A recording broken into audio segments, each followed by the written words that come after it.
Seorang muslim meyakini bahwasanya kebahagiaan di dunia ini dan kebahagiaan kelak di akhirat sangatlah ditentukan sejauh mana dia berupaya untuk menjadikan hatinya patuh dan tunduk terhadap perintah-perintah Allah Subhanahu wa taala.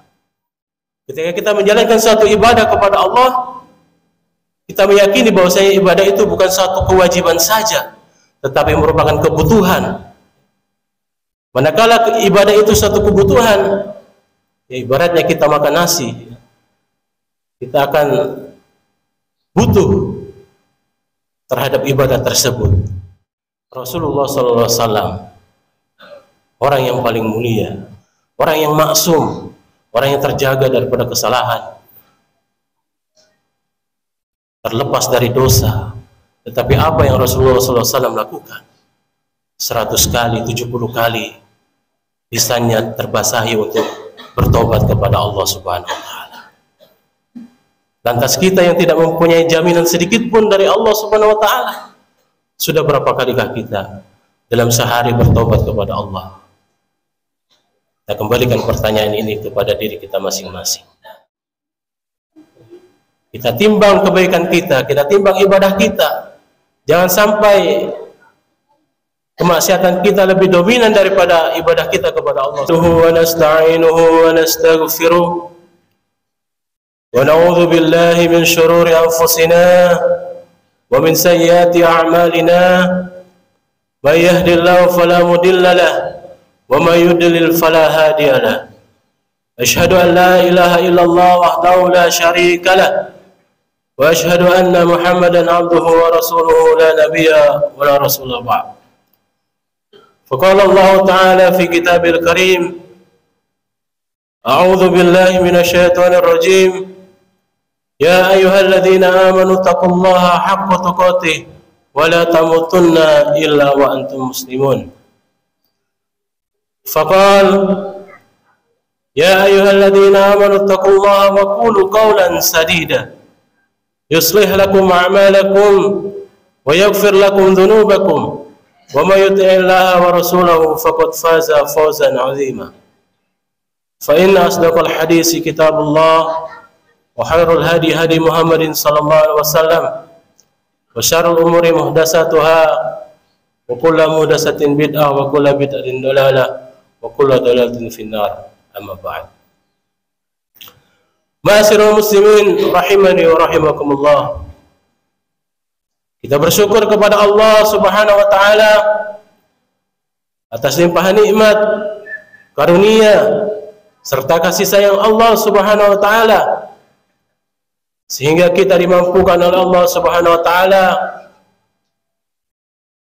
di hari yang mulia ini untuk melaksanakan salah satu kewajiban kita kepada Allah, yaitu salat Jumat secara berjamaah. Semoga kita senantiasa termotivasi di hari yang penuh mulia ini, di hari yang penuh dengan keberkahan ini, untuk semakin banyak bersalawat kepada Nabi kita Muhammad SAW, perbanyak kebaikan-kebaikan di dalamnya, dan terutama memperbanyak ibadah-ibadah yang kita maksimalkan dalam menjalankan ibadah di dalamnya. Salawat dan salam mudah-mudahan tetap tercurahkan kepada Nabi besar Muhammad SAW. Beliaulah suri tauladan kita, yang mana setiap amalan menjadi syarat utama diterimanya amal manakala amalan tersebut mengikuti contoh daripada Rasulullah SAW. Dua syarat yang mutlak amalan akan diterima di sisi Allah Subhanahu wa taala, yaitu khalisan lillah, ikhlas karena Allah Subhanahu wa taala, dan mutabi'atur rasul, dan yang kedua adalah sesuai dengan sunnah Rasulullah sallallahu alaihi wasallam. Dan mudah-mudahan kita senantiasa menjadi umat-umat Nabi Muhammad SAW yang senantiasa berpegang teguh dan istiqomah sampai akhir hayat kita. Amin amin ya rabbal alamin. Ma'asyiral muslimin rahimani wa rahimakumullah. Seorang muslim meyakini bahwasanya kebahagiaan di dunia ini dan kebahagiaan kelak di akhirat sangatlah ditentukan sejauh mana dia berupaya untuk menjadikan hatinya patuh dan tunduk terhadap perintah-perintah Allah Subhanahu wa taala.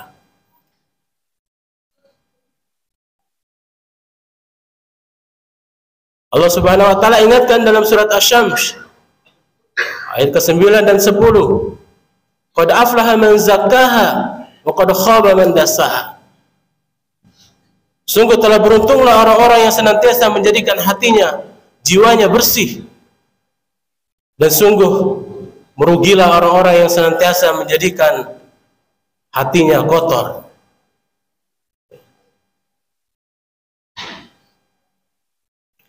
Karena hati inilah berperan utama dalam diri kita. Sehingga Rasulullah SAW ibaratkan dalam salah satu hadis yang lain, inna fil jasadi mudghah idza salahat salahal jasadu kullu wa idza fasadat fasadal jasadu kullu ala wahyal qalb. Ketahuilah bahwasanya dalam diri kita ini, dalam tubuh kita ini ada segumpal daging. Manakala segumpal daging ini baik, maka seluruh anggota tubuhnya akan juga ikut baik.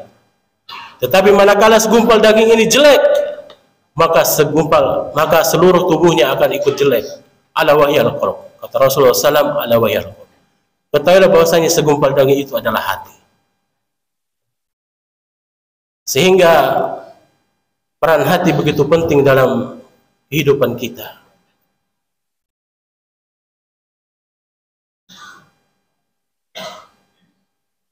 Rasulullah SAW juga pernah mengingatkan dalam salah satu hadisnya yang diriwayatkan oleh Imam An-Nasa'i, innal mu'mina idza adnaba dhanban kana nuqtatun sauda fi qalbi fa in taba wa naza'a wastaghfara sukila qalbu fa in zadat hatta tubligu qalbu. Rasulullah SAW menjelaskan dalam salah satu hadisnya, sesungguhnya seorang mukmin itu tatkala dia melakukan satu perbuatan dosa kepada Allah Subhanahu wa taala, kana nuqtatun sauda fi qalbi, maka akan ada satu titik noda hitam dalam hatinya. Fa in taba wa naza wa astaghfara sukila qalbu. Manakala seorang muslim tadi yang sadar dia melakukan perbuatan dosa kepada Allah, sehingga Allah tetapkan satu titik noda hitam dalam hatinya, dia bertaubat kepada Allah, dia beristighfar kepada Allah, memohon ampun kepada Allah Subhanahu wa taala, sukila qalbu, maka hatinya akan kembali bersih di sisi Allah Subhanahu wa taala. Fa in zadat hatta tubligu qalbu, tetapi manakala hari demi hari dia semakin menambah perbuatan dosa kepada Allah, yang awalnya 1 titik menjadi 2 titik, 3 titik, 4 titik, 4 titik, 5 titik, sampai titik-titik hitam itu memenuhi hatinya, hatta tughriqa qalbu, sampai hatinya tertutupi oleh noda-noda maksiat yang hitam tersebut. Sehingga apa yang terjadi jamaah rahimakumullah? Maka akan susah menerima satu nasihat, akan susah menerima satu mau'izatul hasanah. Ibarat kaca yang kita tidak bersihkan sehari, 2 hari, 3 hari, bahkan seminggu, bahkan sebulan, di situ akan dipenuhi dengan noda-noda. Harus butuh cairan khusus kita bisa membersihkan kaca tersebut. Itulah ibarat hati kita. Sehingga Rasulullah SAW jelas-jelas berpesan kepada kita agar senantiasa selalu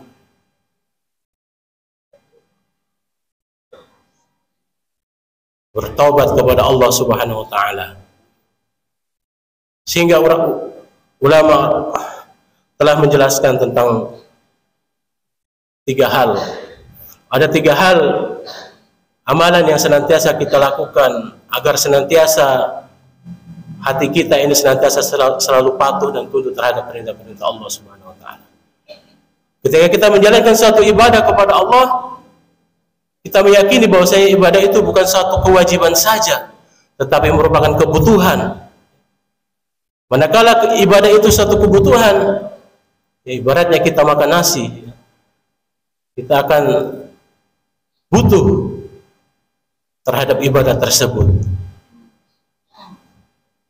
Maka hal yang pertama adalah amalan hati yang senantiasa kita lazimkan untuk menjadikan hati kita ini hati-hati yang dirahmati oleh Allah Subhanahu wa taala, hati-hati yang senantiasa selalu membawa kita kepada jalan yang lurus, selalu membawa kita kepada ibadah-ibadah kepada Allah Subhanahu wa taala, membawa kita kepada kebaikan-kebaikan. Yang pertama adalah at-taubatu ilallah, yaitu selalu bertobat kepada Allah Subhanahu wa taala. Maka Rasulullah SAW juga ingatkan dalam salah satu hadisnya, tubu ya ayuhan nas, tubu fa inni atubu ilahi fil yaumi atamarrah. Rawahu Muslim. Rasulullah SAW mengingatkan dalam salah satu hadisnya, Rasulullah menyeru kepada seluruh manusia, tubu ilallah, bertobatlah kalian kepada Allah Subhanahu wa taala. Fa inni atubu ilaihi fil yaumi atamarrah. Karena sungguhnya aku, kata Rasulullah SAW, bertobat kepadanya sebanyak 100 kali. Dan dalam riwayat yang lain disebutkan 70 kali, 70 sampai 100 kali. Rasulullah SAW orang yang paling mulia. Wa ma yantiqu 'anil hawa in huwa illa wahyu yuha. Apa yang diucapkan merupakan wahyu yang diwahyukan oleh Allah Subhanahu wa taala. Orang yang maksum, orang yang terjaga daripada kesalahan, terlepas dari dosa. Tetapi apa yang Rasulullah SAW lakukan 100 kali, 70 kali lisannya terbasahi untuk bertobat kepada Allah Subhanahu wa taala. Lantas kita yang tidak mempunyai jaminan sedikit pun dari Allah Subhanahu wa taala, sudah berapa kalikah kita dalam sehari bertobat kepada Allah? Kita kembalikan pertanyaan ini kepada diri kita masing-masing.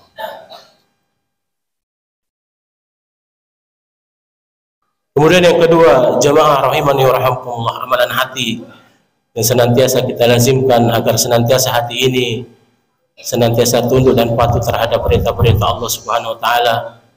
Kita bisa menjadikan ibadah itu sebagai suatu kebutuhan, sehingga dimanapun kita berada, sesibuk apapun kita akan lebih mengutamakan ibadah itu ketimbang daripada yang lainnya. Maka yang kedua adalah al-muraqabah. Itu orang yang senantiasa selalu merasa diawasi oleh Allah Subhanahu wa taala. Orang yang selalu yakin ketika dia berada dalam kondisi sendirian, Allah senantiasa bersama dia. Mungkin boleh jadi ketika dia ingin melakukan satu perbuatan dosa, dia ingin melakukan satu maksiat kepada Allah Subhanahu wa taala, temannya tidak melihat, saudaranya tidak melihat, anaknya tidak melihat, istrinya tidak melihat, keluarganya tidak melihat. Tapi yakinilah, ada satu zat yang tidak bisa kita lari daripadanya. Dia selalu melihat apa yang kita lakukan, dia selalu menyaksikan apa yang kita kerjakan. Dialah Allah Subhanahu wa taala. Sehingga manakala ada rasa muraqabah selalu diawasi oleh Allah Subhanahu wa taala dalam diri kita, kita akan merasa terus dipantau oleh Allah Subhanahu wa taala. Bukan hanya CCTV, tetapi Allah segala-galanya. Tidak tidur, tidak lengah, selalu mengawasi kita, sehingga kita tidak bisa lari kemanapun. Allah selalu menyaksikan, Allah selalu mengetahui apa yang kita lakukan, sehingga kita bisa terlepas daripada perbuatan-perbuatan dosa dan maksiat, karena Allah Subhanahu wa taala melihat kita. Kemudian yang terakhir, yang ketiga, jamaah rahimani wa rahimakumullah, Amalan hati yang senantiasa kita lakukan, kita dawamkan dalam diri kita, yaitu senantiasa selalu al-muhasabah, selalu introspeksi diri kita. Sehingga Umar bin Khattab radhiyallahu anhu pernah berkata dalam salah satu perkataannya, hasibu anfusakum qabla an tuhasibu, wazinu anfusakum qabla an tuwazinu, fa inna ahwanu alaikum lihisabi badan in tuhasibu alaikumul yawm. Hisablah diri kalian sebelum kalian dihisab, dan timbanglah amal kalian sebelum kalian ditimbang. Sungguh jika kalian mengadakannya pada hari ini, itu akan mempermudah hisab di hari esok. Kita timbang kebaikan kita timbang ibadah kita. Jangan sampai kemaksiatan kita lebih dominan daripada ibadah kita kepada Allah Subhanahu wa taala. Allah ingatkan dalam surat Al-Hasyr ayat 18. A'udzubillahi minasyaitonir rajim. Ya ayyuhalladzina amanu taqullaha wal tanzur nafsum ma qaddamat ligad. Wattaqullaha innallaha bima ta'malun. Wahai orang-orang yang beriman, hendaklah setiap individu mempersiapkan apa yang dia persiapkan untuk dibawa pada hari esok, maksudnya pada hari akhirat kelak. Bekal apa yang sudah kita persiapkan menuju Allah Subhanahu wa taala? Apakah harta selama ini yang kita tumpuk-tumpuk akan kita bawa menuju Allah? Perniagaan akan kita bawa menuju Allah? Wa tazawwadu fa inna khairaz zadi taqwa. Maka berbekallah kalian, karena sebaik-baik perbekalan menuju Allah adalah takwa. Sehingga marilah kita senantiasa mempergunakan waktu-waktu yang ada untuk memperbanyak bermuhasabah, untuk memperbanyak introspeksi diri kita. Karena dengan introspeksi itulah akan terjadi perbaikan. Ketika melihat satu kondisi kita terpuruk dalam iman, kita berupaya untuk kembali kepada iman yang lebih baik.